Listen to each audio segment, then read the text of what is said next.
அதிமுக முன்னாள் அமைச்சரும் மாவட்ட செயலாளருமான டி. ஜெயக்குமாரின் பிறந்த நாளை முன்னிட்டு ராயபுரம் அதிமுக பகுதி செயலாளர்கள் ஏ.டி. அரசு, வி.எம். மகேஷ் ஆகியோர் தலைமையில் 20க்கும் மேற்பட்ட இடங்களில் கேக் வெட்டி இனிப்பு வழங்கி கொண்டாடப்பட்டது.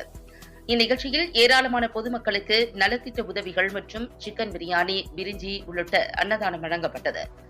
இந்நிகழ்ச்சிக்கான ஏற்பாடுகளை வட்ட செயலாளர்கள், மாணவர் அணி நிர்வாகிகள், தகவல் தொழில்நுட்ப நிர்வாகிகள், பாசறை இளைஞர் அணி நிர்வாகிகள், மகளிர் அணி நிர்வாகிகள் மற்றும் பகுதி நிர்வாகிகள் சிறப்பாக செய்திருந்தனர். பப்ளிக் நியூஸ் டிவி செய்தியாளர் கிருஷ்ணகுமார்.